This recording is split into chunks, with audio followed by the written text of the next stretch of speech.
नमस्कार दोस्तों, आज हम लोग एक बार फिर से ईपीएफओ के क्लास में स्टार्ट होंगे।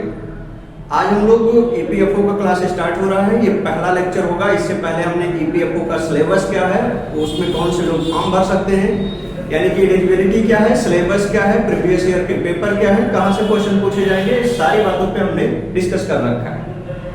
एक तरफ पॉलिटी की क्लास चल ही रही है और अब आज से आपके जो है औद्योगिक कानून तथा श्रम संबंध यानी कि industrial law and labour relation की जो क्लास है वह आज से आपकी स्टार्ट हो जाती है। यहां से इस ईपीएफओ में 20 नंबर के लगभग प्रश्न पूछे जाते हैं। हालांकि पिछली बार अगर देखें तो लगभग 15 से 16 क्वेश्चन पूछे गए थे। इससे आप प्रीवियस ईयर के पेपर जरूर सॉल्व करिए। हमने पहले भी कहा है कि आप पहले पेपर जरूर सॉल्व कर लीजिए, एक बार देखिए कि क्वेश्चन का स्तर क्या है, कहां से प्रश्न पूछे जा रहे हैं। तो आज हमारा पहला लेक्चर होगा ईपीएफओ के लिए। आप लोग नोट्स जरूर मेंटेन बनाते रहिए, क्योंकि इसका पेपर जुलाई से पहले नहीं होना है और मेरी कोशिश यह होगी कि मई के अंतिम तक आपका कोर्स कंप्लीट हो जाए, जून से प्रैक्टिस सेशन स्टार्ट हो जाए। तो आप लोग इसका रेगुलर नोट्स बनाएंगे। लगभग 20 क्लासेस की होगी औद्योगिक कानून तथा श्रम संबंध के। इसके अलावा जो लेखा पद्धति है, अकाउंटिंग है, उसके भी क्लास लेंगे हम लोग। पहले इसकी क्लास और इसके अलावा पॉलिटी, 2 क्लास आपकी रेगुलर चल रही है। उनके नोट्स आप मेंटेन होकर के बनाएं। टाइम से 8 बजे जो है लाइव क्लास चलती है, आप उसमें जरूर आए और फिर वीडियो का आनंद लीजिए। फिर देखते हैं आगे, ठीक है। तो आइए, औद्योगिक कानून तथा श्रम संबंध, यह समझने के लिए कि आखिर औद्योगिक कानून जो है, जो इंडस्ट्रियल लॉ है, वो बनेगी, उनकी आवश्यकता क्यों महसूस हुई, क्यों बनाए गए। तो थोड़ा सा हम बेसिक अगर समझें तो हम यह देखते हैं कि किसी भी देश के लिए क्या कह सकते हैं कि किसी भी देश के लिए क्या चाहिए, संपूर्ण विकास आवश्यक है। हमने ऐसा क्यों कहा कि किसी भी देश के लिए संपूर्ण विकास आवश्यक है। संपूर्ण विकास आवश्यक होने का मतलब यह है कि यदि वह देश केवल एक ही क्षेत्र में आगे बढ़ता चला जाएगा तो कैसे काम होगा।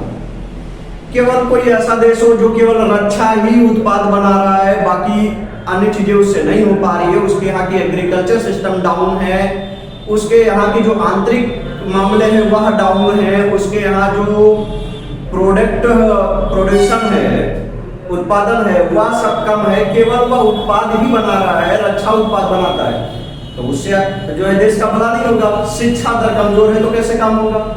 इसलिए क्या चाहिए कि किसी भी देश के लिए संपूर्ण विकास का होना आवश्यक है, यानी देश के सभी क्षेत्रों में विकास होना चाहिए।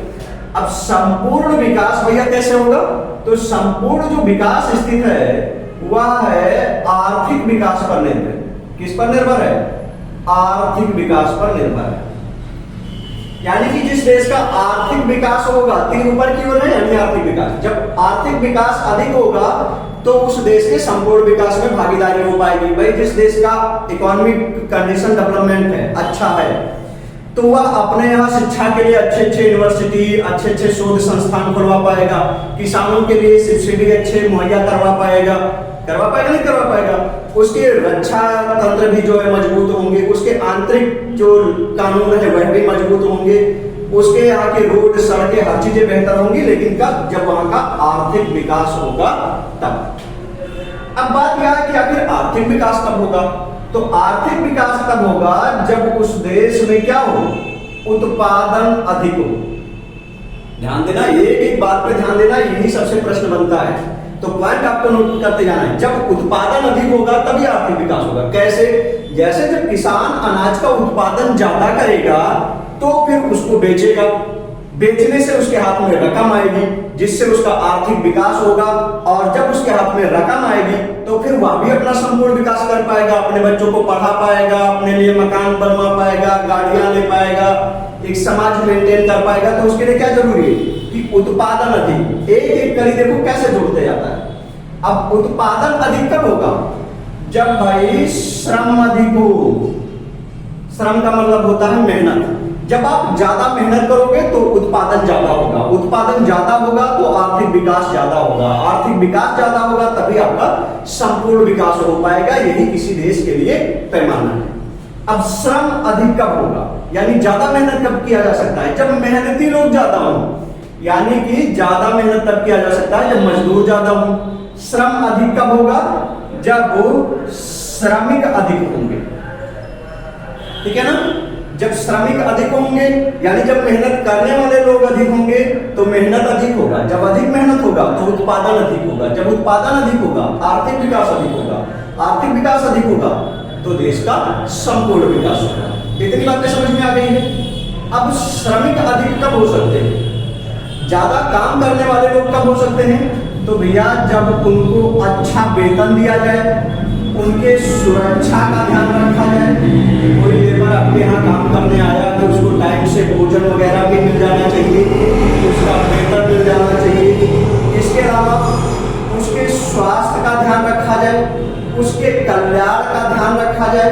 जब इन सारी चीजों का ध्यान रखा जाए, उसके वेतन का, उसकी सुरक्षा का, उसके स्वास्थ्य का, उसके कल्याण का जब ध्यान रखा जाए, तब वह व्यक्ति जो है अनायास ही लोग आपके यहाँ काम करना चाहेंगे। यदि कोई फैक्ट्री या सारी चीजें देती है तो फिर लोग उस फैक्ट्री में काम करना चाहते हैं, अर्थात उस फैक्ट्री में श्रमिक ज्यादा जाना चाहते हैं, तो वहां पर श्रम ज्यादा होगा, श्रम ज्यादा होगा तो उत्पादन अधिक होगा, उत्पादन अधिक होगा तो आर्थिक विकास होगा, आर्थिक विकास अधिक होगा तो फिर उस देश का संपूर्ण विकास संभव हो पाएगा। इसलिए हम क्या कह रहे हैं कि संपूर्ण विकास के लिए इन सब का होना बड़ा ही आवश्यक है। अब ये सब कैसे हो सकता है, यानी कि वेतन, सुरक्षा, स्वास्थ्य, कल्याण श्रमिकों को वैसे तो मिलेगा नहीं, तब कैसे मिलेगा, उसके लिए क्या चाहिए, कानून बनाया जाना चाहिए। और फिर आप अपना नीति निदेशक तत्व उठा करके देखिए, भारतीय संविधान का भाग 4 नीति निदेशक तत्व राज्य को कितनी बातें कह रहा है कि आप श्रमिकों के लिए काम की व्यवस्था करवाइए, उचित माहौल की व्यवस्था करवाइए, समान वेतन तय करिए। बोल रहा नहीं बोल रहा है, तो फिर ऐसे में इन सबकी भी आवश्यकता पड़ेगी।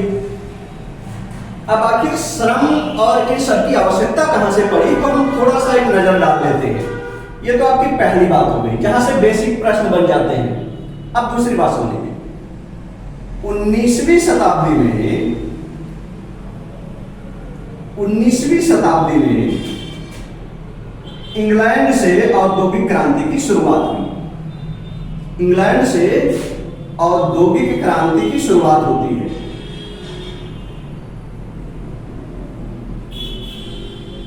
बिल्कुल लिखते रहना है, शुरुआत हुई। औद्योगिक क्रांति की शुरुआत कहां से हुई थी, इंग्लैंड से। लगभग 19वीं शताब्दी से औद्योगिक क्रांति की शुरुआत होती है। औद्योगिक क्रांति क्या है, औद्योगिक क्रांति का मतलब होता है जहां पर मशीनों से काम को किया जाए, मशीनों द्वारा कार्य किया जाए, वह होता है औद्योगिक क्रांति। तो जब इंग्लैंड में औद्योगिक क्रांति फैली तो धीरे धीरे पूरी दुनिया में औद्योगिक क्रांति वहीं से फैलनी शुरू हुई। पूरी दुनिया में मशीनों का उपयोग बढ़ने लगा। अब मशीनों का जब उपयोग बढ़ गया तो इससे जो उत्पादन था वह भी बढ़ गया। उत्पादन बढ़ जाएगा, नहीं बढ़ जाएगा भाई। पहले कपड़े की बात ले लीजिए, तो पहले जहां कपड़े व्यक्ति द्वारा बुना जाता था, महिलाएं बुनती थी। याद करिए, ठंडियों में महिलाएं जो है स्वेटर बुनना शुरू करती थी, तो महिलाओं को एक स्वेटर बुनने में 3-4 दिन लग जाता था, है ना। और जब मशीनों का प्रयोग शुरू हुआ तो मशीनें एक दिन में 1 लाख पीस तैयार कर देंगी, 1000 पीस तैयार कर देंगी, 10,000 पीस तैयार कर देंगी। तो इस तरह से औद्योगिक क्रांति की शुरुआत हुई मशीनों के उपयोग के द्वारा। जब मशीनों का उपयोग शुरू हो गया तो फिर उत्पादन ज्यादा होने लगा। अब जब उत्पादन ज्यादा होने लगा तो फिर लाभ भी ज्यादा होने लगेगा, लाभ अधिक होगा, ज्यादा सामान बिकने लगा, ज्यादा लाभ आने लगा। अब जब ज्यादा लाभ आने लगा तो समस्या यहां से खड़ी होती है। समस्या क्या खड़ी होती है, अब एक बात आपको समझना है।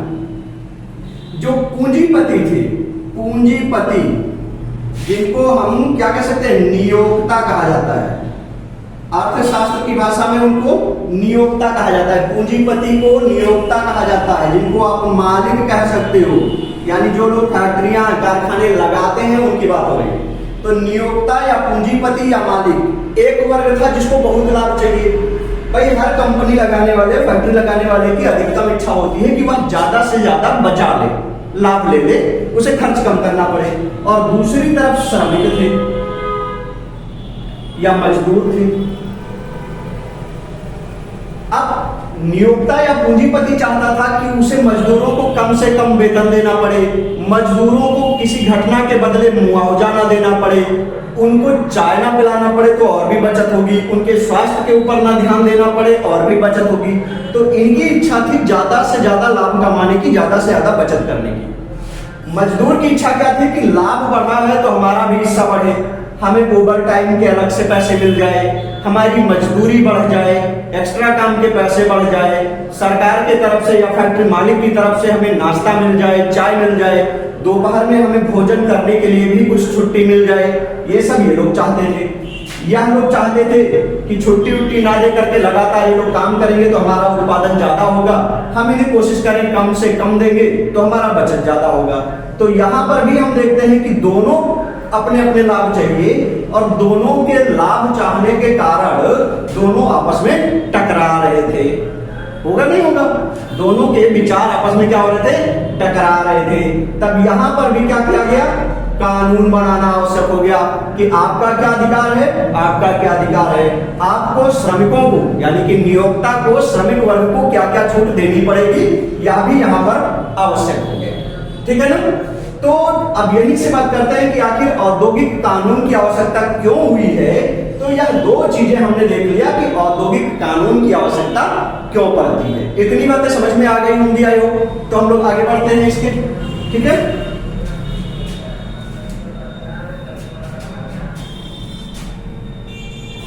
एक एक स्टेप को समझना है, उसे नोट करना है। याद रखिए कि यह परीक्षा जो है इसमें आपको 80 नंबर लाना है। 120 में से 80 क्वेश्चन आपको सही करना है। अगर आप जनरल के हैं, अन्य में है तो 75-78 और SC/ST में है तो 70 और अगर आप विकलांग श्रेणी में है तो 60 से 65 अगर आप करते हैं तो आपका काम चल जाएगा। इसलिए ज्यादा से ज्यादा जरूरी क्या है? ज्यादा से ज्यादा जरूरी है कि एक एक टॉपिक को आपको बहुत ही मजबूती से तैयार करके जाना है। एक ही पेपर होना है और एक ही पेपर के बाद में आपको अधिकारी बनाना है। अधिकारी बनेंगे आप तो इसके लिए आपकी तैयारी बेहतर होनी चाहिए। तो अब आगे देखते हैं। हमने क्या समझ लिया कि आखिर औद्योगिक कानून जो थे उनकी आवश्यकता क्यों पड़ी और श्रम संबंधित कैसे है उद्योग से, यह भी बात हमें समझ में आ गई। अब कानून बनेगा कैसे?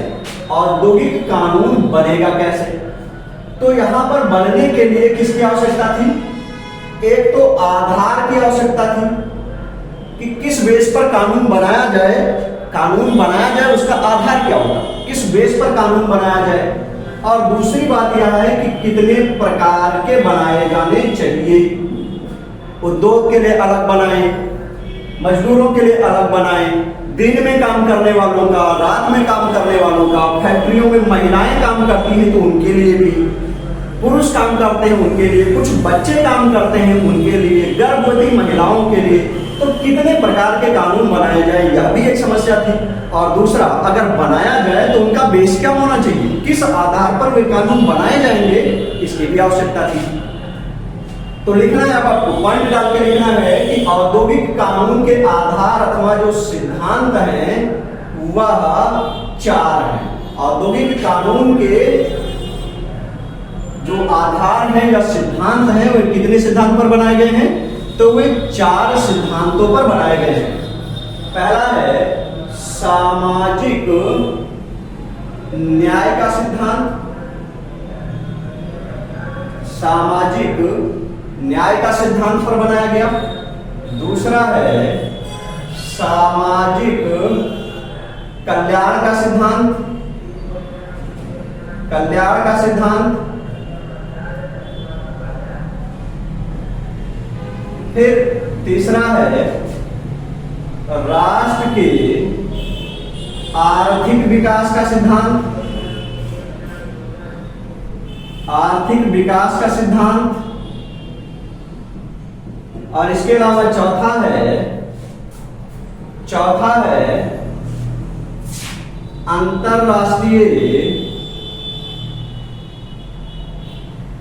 अंतरराष्ट्रीय समता का सिद्धांत। अब यहां से 2019 के ईपीएफओ में प्रश्न बना था, 3 इनमें से दिए गए थे, 1 नहीं दिया गया था और प्रश्न यह पूछा गया था कि निम्नलिखित में से कौन सा एक औद्योगिक कानून तथा श्रम संबंध से संबंधित नहीं है। तो ध्यान देना है कि सामाजिक न्याय का सिद्धांत, सामाजिक कल्याण का सिद्धांत, राष्ट्र के आर्थिक विकास का सिद्धांत और अंतरराष्ट्रीय समता के सिद्धांत, इन 4 को आधार बनाया जाता है किसी भी औद्योगिक कानून को बनाने के लिए। ठीक है ना। अब इनको पहले हम समझ लेते हैं कि आखिर सामाजिक न्याय का सिद्धांत क्या कहता है। तो सामाजिक न्याय का जो सिद्धांत है यह बताता है ना कि जब लाभ हो जाए, क्या हो भाई, उत्पादन बढ़ा है, श्रम बढ़ा है, श्रम बढ़ा, श्रमिक बढ़े, उत्पादन बढ़ा, लाभ बढ़ा। तो जब लाभ बढ़ जाए ना तो फिर क्या करना चाहिए कि जो नियोक्ता होंगे, अभी हमने बताया है नियोक्ता मतलब क्या होता है, तो जो पूंजी लगा रहे हैं, जो मालिक हैं वे नियोक्ता कहलाएंगे। ठीक है ना। तो नियोक्ता और श्रमिक, दिख रहा है यहां तक, दिख रहा है। तो नियोक्ता और श्रमिक दोनों के बीच में जो लाभ आया है ना उसका न्यायपूर्ण वितरण होना चाहिए। न्यायपूर्ण वितरण की बात करता है। ये बात है सामाजिक न्याय से। क्या कि भाई जो लाभ आएगा ना, जो प्रॉफिट होगा, उसमें पूंजीपति को यानी कि मालिक को और मजदूरों को न्यायपूर्ण वितरण किया जाए। न्यायपूर्ण वितरण का मतलब यह हुआ कि चूंकि उसने पूंजी लगाई है मालिक ने, तो उसको थोड़ा सा ज्यादा मिलना चाहिए। श्रमिक ने भी खून पसीना बहाया है पैदा करने में, इसलिए इसको भी कुछ ना कुछ इसके मेहनत के अनुपात में मिलना चाहिए। तो ये कहता है सामाजिक न्याय का सिद्धांत। ठीक है ना। अब सामाजिक कल्याण का सिद्धांत क्या कहता है, तो याद रखिए सामाजिक कल्याण का जो सिद्धांत है औद्योगिक कानून के, सामाजिक कल्याण के सिद्धांत है, यही से आपका जो संविधान का भाग 4 है, डीपीएसपी है, directive principle of state policy, यानी कि नीति निर्देशक तत्व हैं, वे यही से लिए गए हैं, सामाजिक कल्याण के सिद्धांत से लिए गए हैं। ईपीएफओ में 4 प्रश्न यहां से पूछा गया था। 2021 का पेपर उठाकर आप देखेंगे 4 प्रश्न इसी एक थ्योरम से पूछा गया था, इसी एक थ्योरी से पूछा गया था। सामाजिक कल्याण का सिद्धांत कहता है कि राज्य को चाहिए कि वह प्रत्येक श्रमिक को उचित काम मुहैया करवाए, उसकी योग्यता के अनुसार काम दे। पढ़ा लिखा है तो उसको पढ़ा लिखा वाला काम दे, मेहनती व्यक्ति को मेहनत वाला काम दे। ठीक है ना। तो उचित रोजगार उपलब्ध करवाए। इसके बाद में जब रोजगार मिल जाए तो कोशिश यह की जानी चाहिए कि उसको उचित वेतन मिले, यानी उचित पारिश्रमिक मिले, मजदूरी भी मिले, जिससे वह अपना गरिमापूर्ण जीवन जी सके। यह भी कहा गया है सामाजिक कल्याण के सिद्धांत में और यह भी कहा गया है डीपीएसपी में, नीति निर्देशक तत्व में। इसके बाद में जब उसका वेतन तय हो जाए, तब जब वो जहां पर काम कर रहा है ना, उस जगह पे काम करने लायक जगह होना चाहिए, साफ सुथरा जगह होना चाहिए जहां पर वह काम करे। उसे खाने पीने की चीजें मिलनी चाहिए, उसे स्वच्छ जल मिलना चाहिए, जहां काम करे वहां हवा होनी चाहिए, लाइट होनी चाहिए। अगर खतरनाक मशीनों के पास में काम कर रहा है तो बड़ी मशीनों का घेराबंदी होना चाहिए, कम कम समय पर बदले जाना चाहिए। यह सामाजिक कल्याण का सिद्धांत कहलाता है। ठीक है ना। राष्ट्र के आर्थिक विकास का सिद्धांत क्या कहता है कि भाई मजदूरों के लिए, श्रमिकों के लिए जो भी कानून बनाए जाएंगे ना, जो भी औद्योगिक कानून मजदूरों के लिए, श्रमिकों के लिए बनाए जाएंगे, यह ध्यान रखना कि आपके राष्ट्र का विकास कितना है। पता चले सरकार ने मजदूरों के लिए विद्यालय खुलवाएंगे, निःशुल्क ये करेंगे, वो करेंगे, बड़ी सारी घोषणाएं कर दी, और जब उस राष्ट्र की इकोनॉमिक कंडीशन वैसी है ही नहीं, उतनी मजबूत नहीं है, उतनी क्षमता नहीं है उस देश में, तो वह मजदूरों के लिए, श्रमिकों के लिए, नागरिकों के लिए कहां से कर पाएगा। इसलिए कह रहा है कि भाई सिद्धांत में कि जब कानून बनाना तो यह भी ध्यान रखना कि आपके राष्ट्र का आर्थिक विकास क्या है, कितना इकोनॉमिक रूप से आप डेवलपमेंट है। जब आप आर्थिक रूप से मजबूत होंगे तभी ना कुछ कर पाएंगे अपने मजदूरों के लिए। तो मजदूरों के लिए कानून बनाते समय केवल फेंकने वाली बड़ी बड़ी बातें नहीं करनी है, देश के इकोनॉमी को भी ध्यान में रखना है। अब मजदूरों के लिए कोशिश तो करना है, आपको ज्यादा से ज्यादा करना है, यानी श्रमिकों के लिए ज्यादा कार्य करना है, श्रमिकों के लिए क्या करना है, ज्यादा कार्य करना है। श्रमिक के लिए यानी मजदूरों के लिए ज्यादा कार्य आप कब कर पाएंगे, जब उत्पादन अधिक होगा।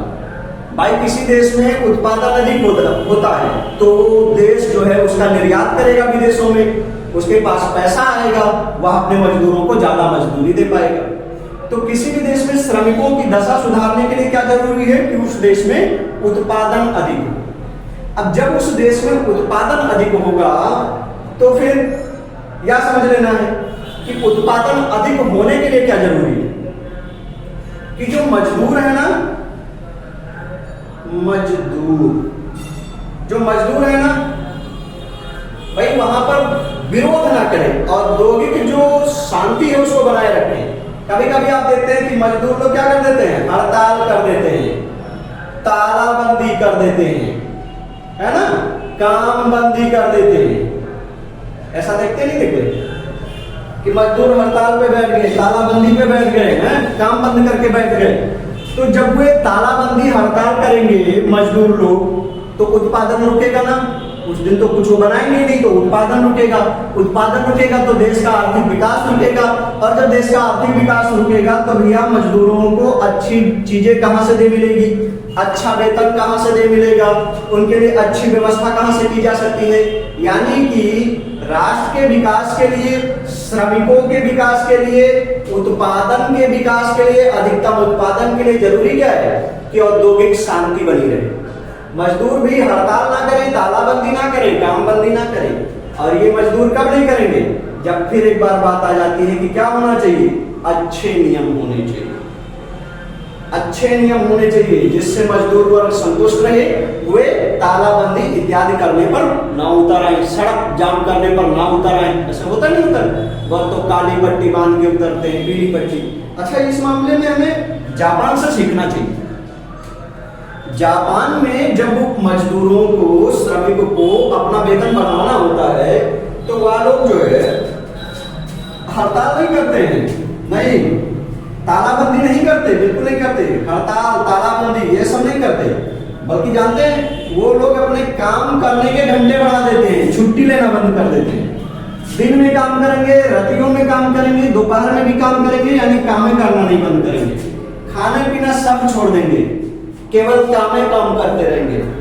अब वो छुट्टी नहीं ले रहा है, पानियों नहीं पी रहे, चाय नहीं पी रहा है, खाना पानी खा ही नहीं रहा है, रात में घर जाओ जाएंगे ही नहीं, रातियों में मशीन चलाएंगे, काम ही काम कर रहा है। अब मकान मालिक को लग जाता है, सरकार को लग जाता है कि मजदूर लोग नाराज हैं, छुट्टी नहीं दे रहे हैं। अब सरकार उनका वेतन बढ़ा देगी, उनकी सुविधा बढ़ा देगी। अच्छा, सरकार को दिक्कत भी नहीं है, क्यों नहीं दिक्कत है, देश की प्रगति नहीं रुकी, उन्होंने हड़ताल भी किया, सरकार को मनवाया, देश के लिए अच्छा करके। जहां 12 घंटे में वो उत्पादन करते थे 24 घंटे में किया उन्होंने, तो इसलिए देश का विकास भी नहीं रुका और उत्पादन अच्छा होता गया। तो यह बात जापान से सीखनी है। अपने यहाँ तो पता चलता है आज भारत बंद की घोषणा रहेगी, परसों फलाना शहर बंद रहेगा, फिर किसान लोग जाम कर देंगे, फिर कोई और आएगा वो कहेगा सड़क जाम कर लेंगे। तो अपने यहाँ इनकी समस्या आती रहती है। अंतरराष्ट्रीय समता का सिद्धांत देखना है। अंतरराष्ट्रीय समता के सिद्धांत का मतलब हुआ कि जो अंतरराष्ट्रीय स्तर पर जो कानून बने हैं श्रमिकों के लिए, मजदूरों के लिए, उनको देख करके ही कोई औद्योगिक कानून हमारे देश में बनाया जाना चाहिए। अंतरराष्ट्रीय कानून को देख लेना चाहिए कि वो कैसे, तब अपने देश में बनाना चाहिए। क्यों? क्योंकि इससे विरोध नहीं होगा। अभी अगर मान लीजिए किसी देश ने अपने यहाँ के मजदूरों का वेतन बढ़ा रखा है, सुविधा बढ़ा रखा है, तो हमारे भी देश में हड़ताल होगा, उसके जैसी सुविधा लाने की मांग किया जाएगा, उसके जैसे कानून पास करने की मांग की जाएगी, नहीं की जाएगी।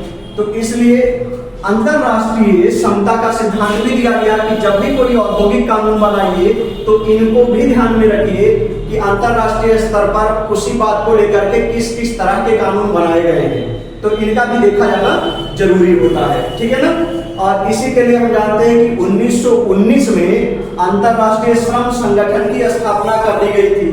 अंतरराष्ट्रीय श्रम संगठन की स्थापना की गई थी। तो यह 4 सिद्धांत हैं जो औद्योगिक कानून को बनाने के लिए जिम्मेदार होते हैं। 4 सिद्धांत हैं।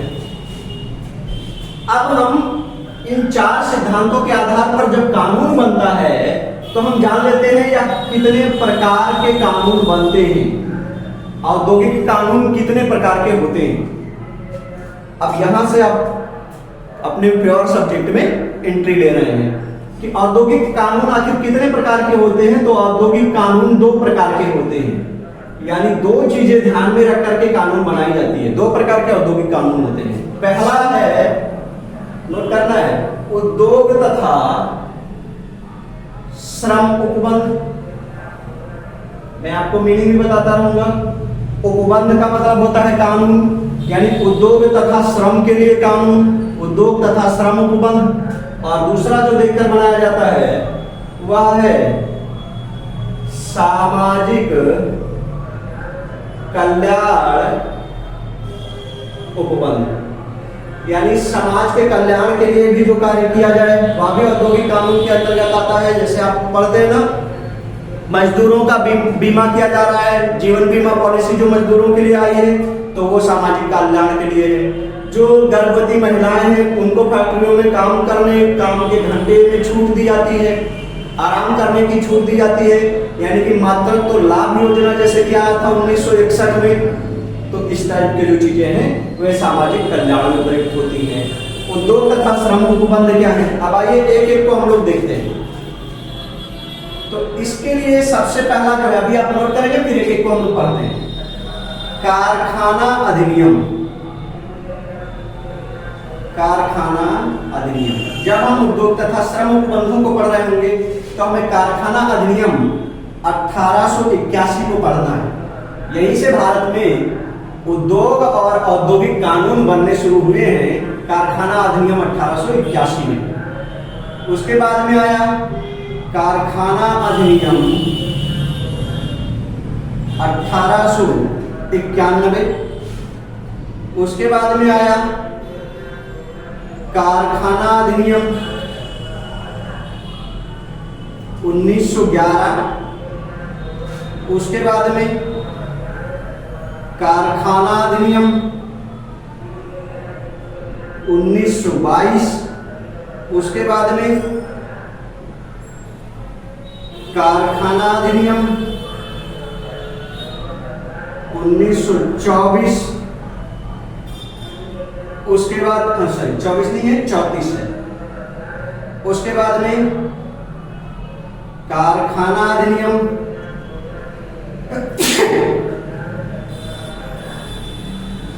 1946।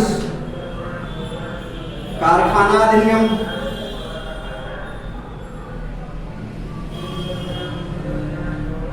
1948। और यहां से फिर हम स्वतंत्र भारत में देख लेंगे कि स्वतंत्र भाई, ये तो वो हो गई जो स्वतंत्रता से पहले बनाई गई थी उद्योग तथा श्रम उपबंध को लेकर के। तो इस सब को आपको पढ़ना है। इसके अलावा इसी में आपको कुछ और भी पढ़ना है, वह भी ध्यान देना है। पहले आपको नोट करना है, उसके बाद फिर हम एक एक के बारे में पढ़ेंगे। इसके बाद में इसी में पढ़ना है आपको औद्योगिक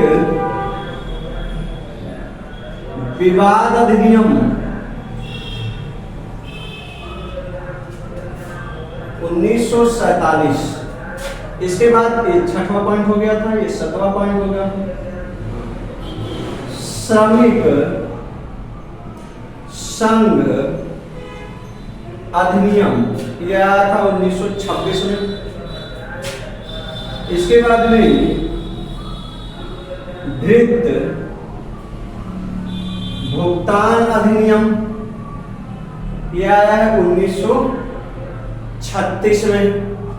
तो यह सारे जो है उद्योग तथा श्रम उपबंध से संबंधित कानून है। अन्य कई हैं जिनको हम समय समय पर चर्चा करते रहेंगे, जैसे कि 1907 में औद्योगिक विभाग की स्थापना की गई, 1906 में टेक्सटाइल समिति की स्थापना की गई। तो यह सारे जो बीच बीच में आएंगे उनका अध्ययन हम बीच में करते रहेंगे। एक बार आप इनको नोट कर सकते हैं या फिर चाहें तो आप इनका स्क्रीनशॉट ले लेंगे, फिर हम लोग आगे बढ़ते हैं। ले लीजिए।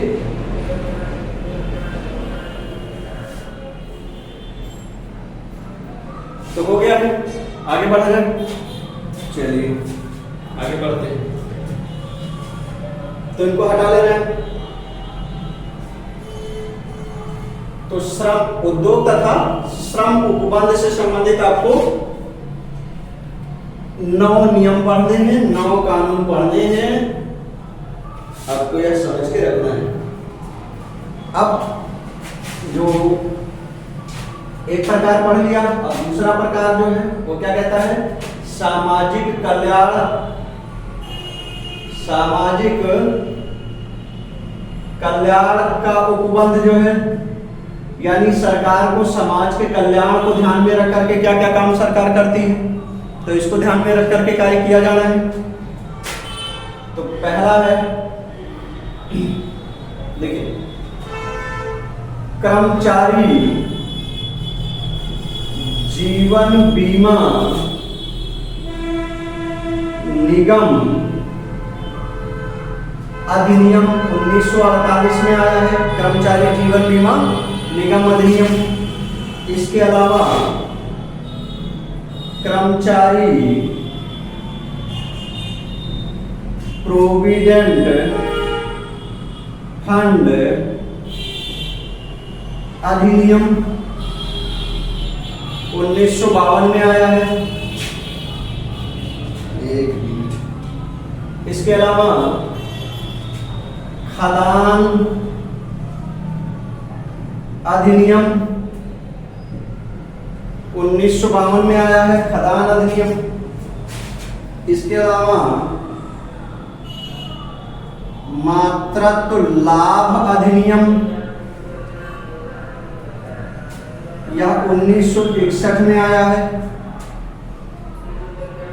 इसके अलावा यह 5वां पॉइंट होगा, 5वां पॉइंट नोट करना है कि कोयला खान एवं कल्याण कोष अधिनियम 1947। और इसके अलावा आगे जब हम बढ़ेंगे, सामाजिक कल्याण के लिए सरकार ने चलाया प्रधानमंत्री उज्ज्वला योजना, प्रधानमंत्री जीवन ज्योति बीमा योजना, है ना, प्रधानमंत्री मातृत्व बंधन योजना, प्रधानमंत्री वय बंधन योजना, प्रधानमंत्री किसान सम्मान निधि योजना। तो इन सबको भी इसी में पढ़ना है, या फिलहाल हमारा ऐतिहासिक दृष्टिकोण है, जिनको पढ़ लेने के बाद में तब फिर हम आधुनिक योजनाओं को यानी सामाजिक कल्याण के अंतर्गत और चीजें पढ़ेंगे। तो कर्मचारी जीवन बीमा निगम अधिनियम आया 1948 में, कर्मचारी प्रोविडेंट फंड अधिनियम 1952 में, खदान अधिनियम 1952 में, मातृत्व लाभ अधिनियम 1961 में, कोयला खान एवं कल्याण कोष अधिनियम कब आया है, 1947 में आया है। इनको नोट करना है, फिर आगे बढ़ना है हम लोगों को। इनको नोट करना है, उसके बाद हम लोगों को आगे बढ़ जाना है, ठीक है ना। चाहे तो आप स्क्रीनशॉट ले लीजिए, हटाया जाए। चलिए,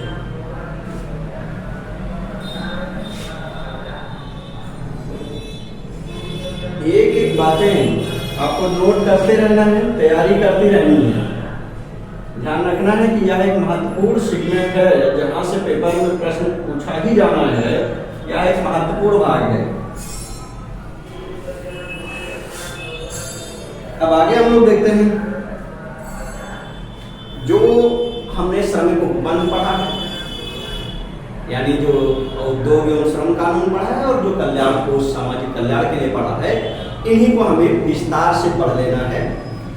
और फिर इसके अलावा अन्य छोटी छोटी बातें जान लेना है।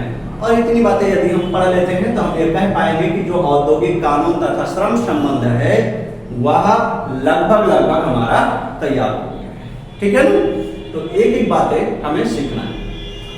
सबसे पहला अधिनियम आया कारखाना अधिनियम,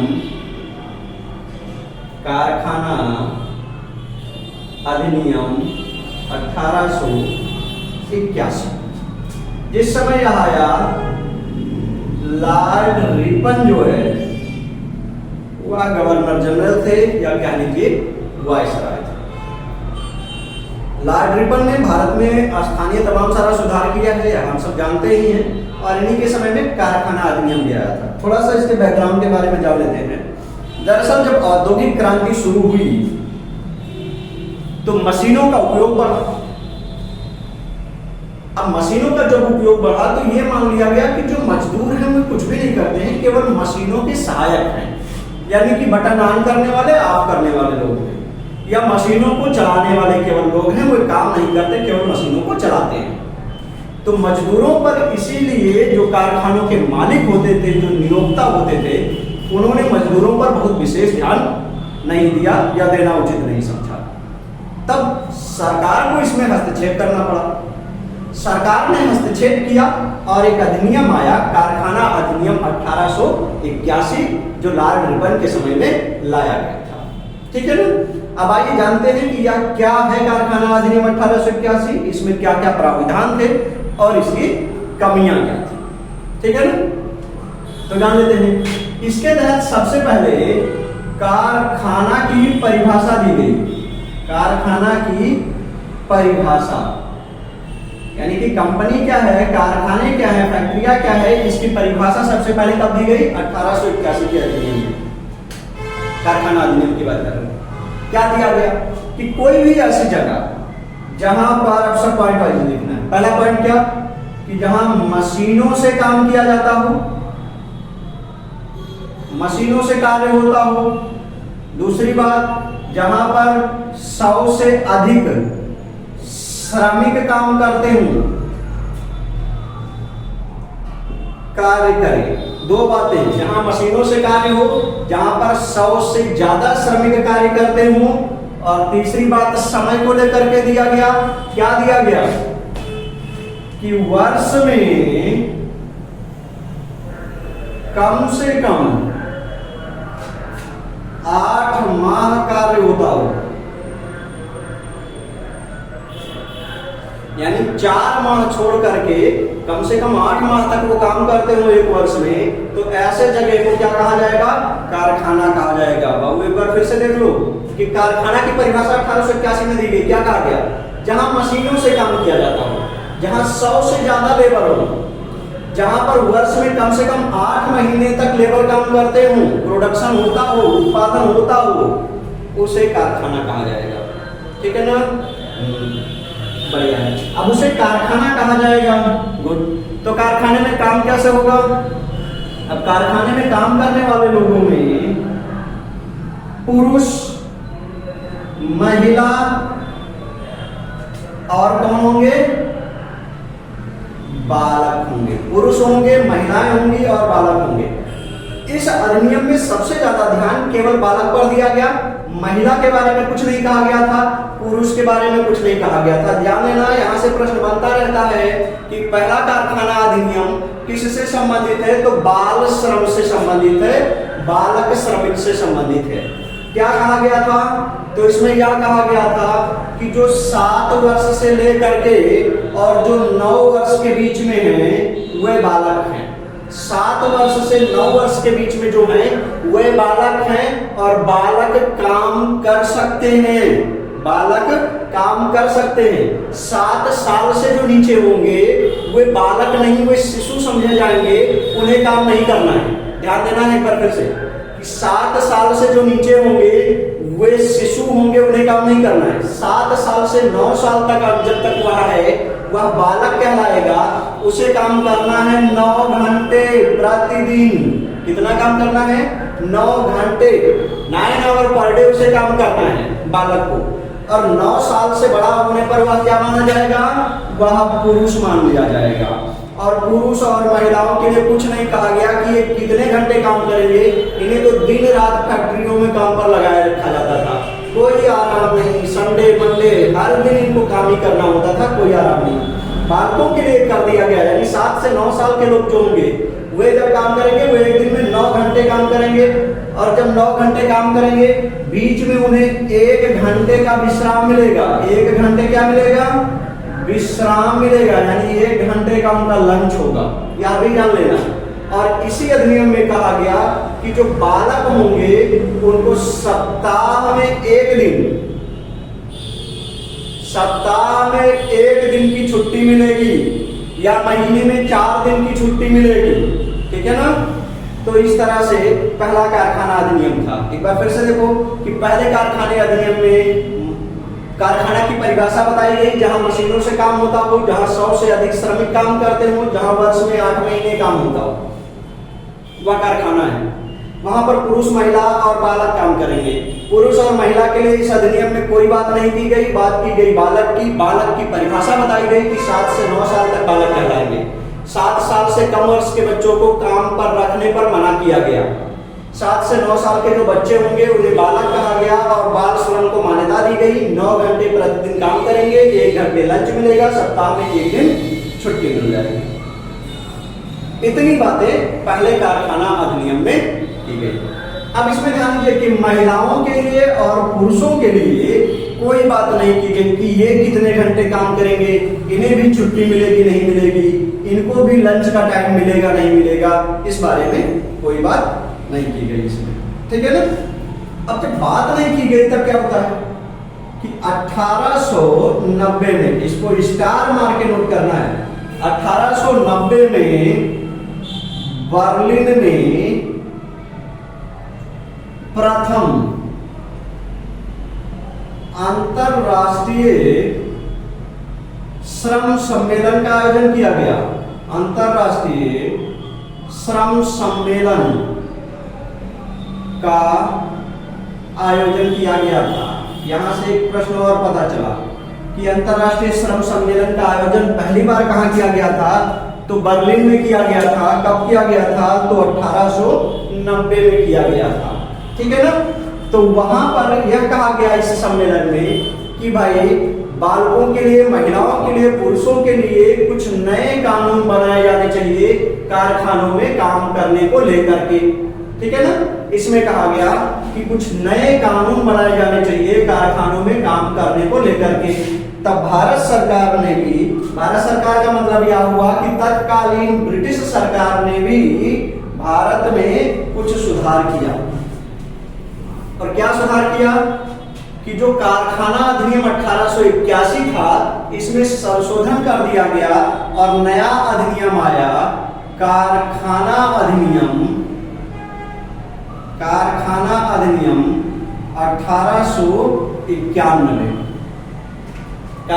अधिनियम 1891 एक नया अधिनियम बन करके आ जाता है, ठीक है ना। आपको 1 मिनट रुक के पानी पी लेता हूं।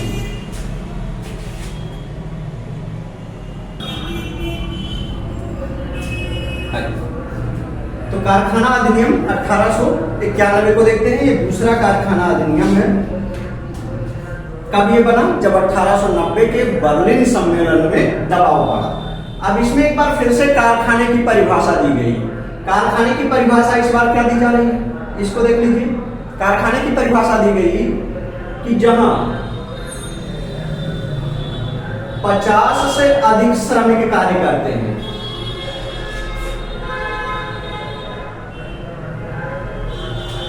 50 से अधिक श्रमिक, पहले वाले में कितना था, 100 से अधिक श्रमिक। इस वाले में कितना किया गया कि 50 से अधिक श्रमिक जहां पर कार्य करते हैं वह कारखाना कहलाएगा।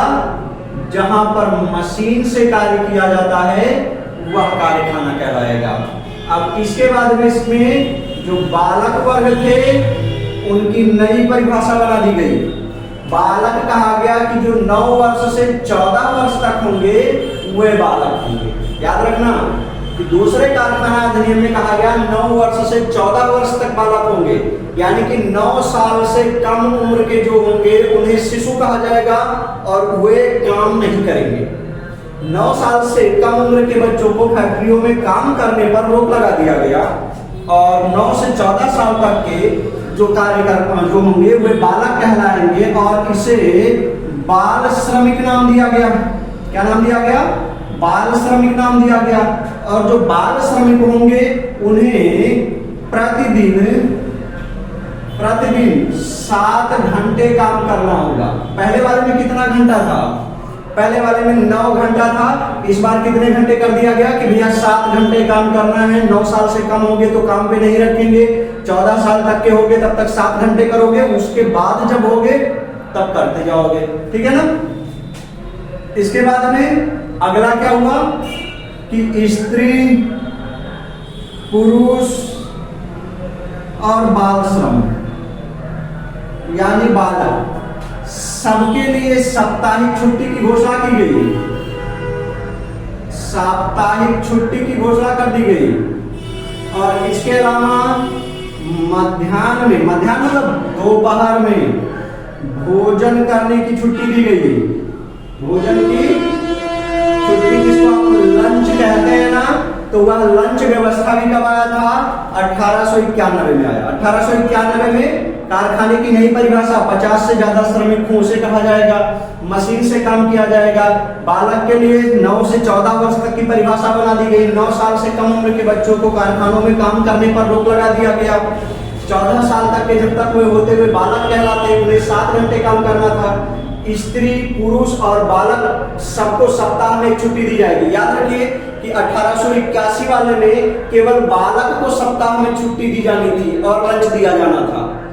1891 में महिलाओं को और पुरुषों को भी, साथ में बालक को भी, सप्ताह में 1 दिन की छुट्टी और दोपहर में भोजन करने के लिए 1 घंटे की छूट दी गई कि वह 1 घंटे की छूट कर सकते हैं। कब दिया गया?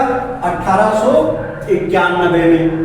अब इतने से भी संतुष्टि नहीं हुई, आगे एक घटना घटित हुई, इन्हें नोट करना है आपको महत्वपूर्ण डाल के। 1906 में टेक्सटाइल समिति की स्थापना हुई। टेक्सटाइल समिति की स्थापना हुई। 1907 में औद्योगिक आयोग, औद्योगिक कारखाना आयोग स्थापित हुआ है। 1906 में टेक्सटाइल समिति की स्थापना हुई है और 1907 में औद्योगिक कारखाना आयोग की स्थापना हुई। दोनों ने कहा कि भाई अब स्त्री और पुरुष के काम के घंटे को भी डिफाइन कर दीजिए कि स्त्रियां कितना काम करेंगी, पुरुष कितना काम करेंगे, या दोनों बातें डिफाइन कर दीजिए। तब दोनों बातों को डिफाइन करने के लिए इस अधिनियम में एक बार फिर से संशोधन किया गया और संशोधन करके क्या आया? कारखाना अधिनियम 1911। कारखाना अधिनियम 1911 आया। देखते हैं कारखाना अधिनियम 1911 क्या है।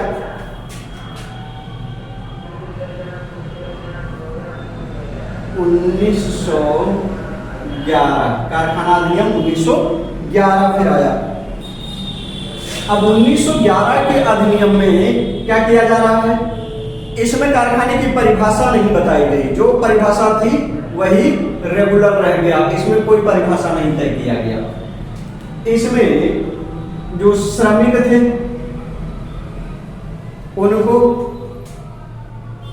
वस्त्र कारखाना और अन्य कारखाना, 3 मानक कैसे आप बना लेंगे अपनी कॉपी में।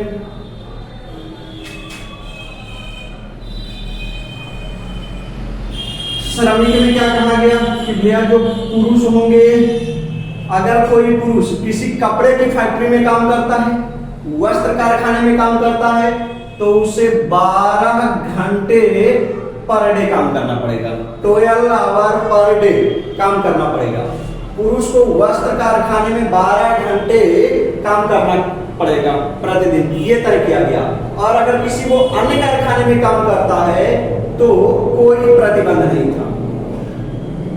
कोई प्रतिबंध नहीं होने का मतलब यह है कि वह 5 घंटा भी कर सकता था, वह 15 घंटा भी कर सकता था। लेकिन वस्त्र कारखाने जो होते थे ये थोड़े खतरनाक होते थे। क्यों? वस्त्रों को रंगने के लिए विभिन्न प्रकार के केमिकल का प्रयोग किया जाता था और उस केमिकल से जो श्रमिक होते थे उनके स्वास्थ्य पर प्रभाव पड़ता था। इसलिए वस्त्र कारखाने थोड़ा डेंजर किस्म में रखे गए, उसमें कम घंटे दिया गया। जो महिला होती थी, महिला श्रमिक, इनको वस्त्र कारखानों में 10 घंटा पर डे डिसाइड किया गया। कितना? कि यहाँ पर ये 10 घंटा पर डे करेंगी और जब ये कहीं अन्य करेंगी तो 11 घंटे पर डे करेंगी। महिलाओं को वस्त्र कारखानों में 10 घंटे प्रतिदिन काम करना होता था, जबकि कोई अन्य कारखाने में, फैक्ट्री में काम करती हैं तो उन्हें 11 घंटे प्रतिदिन काम करना होता था। पुरुषों का किसी अन्य में डिसाइड नहीं किया जा सकता था, नहीं किया गया था। उन्हें लगाए रहो करवाते रहते थे। बाल श्रम जो होते थे, यानी कि जो बालक होते थे, अब बालक किसको कहा गया भैया? 9 से 14 अभी हमने पढ़ा है। तो इनको जो है यहाँ पर 6 घंटे प्रतिदिन काम करना होता था। अगर कोई बालक किसी वस्त्र कारखाने में काम करता है तो उसे जो है 6 घंटे प्रतिदिन काम करना होगा, और अगर वह किसी अन्य कारखाने में काम करता है तो उसे 7 घंटे प्रतिदिन कार्य करना होगा। ठीक है ना? तो इस तरह से कारखाना अधिनियम 1911 में क्या सुधार हुआ कि तीनों वर्ग के काम के घंटे को लेकर के क्लियर कर दिया गया कि कौन कितना घंटा काम किया गया। इसके अलावा हमने देखा कि कारखाना और वस्त्र कारखाने दोनों में विभेद किया गया। वस्त्र कारखाने को थोड़ा महत्वपूर्ण और खतरनाक मानते हुए इसमें काम के घंटे कम रखे गए, अन्य कारखानों में काम के घंटे ज्यादा रखे गए। पुरुष कारखानों में 12 घंटे काम कर सकता था, अन्य जगहों पर जितना चाहे काम कर सकता था या फैक्ट्री मालिक करवा सकते थे। महिलाओं से कोई भी नियोक्ता या पूंजीपति वस्त्र कारखाने में एक दिन में 10 घंटे काम ले सकता था अधिकतम, अन्य कारखानों में 11 घंटे, बालक से 6 घंटे, अन्य कारखानों में 7 घंटे काम ले सकता था। तो इस तरह से आज हमने 1881, 1891 और 1911 के कारखाना अधिनियम का अध्ययन किया है। अगले क्लास में हम लोग अन्य जो कारखाना अधिनियम है, जो अन्य औद्योगिक उपबंध है, अधिनियम है, उनका हम लोग अध्ययन करते रहेंगे। और यह क्लास जो अब आपकी शुरुआत हुई है प्रतिदिन 8 बजे आपको मिलती रहेगी। उम्मीद है आपको यह सेशन पसंद आएगा। लगे रहिए, मेहनत करिए। जय हिंद।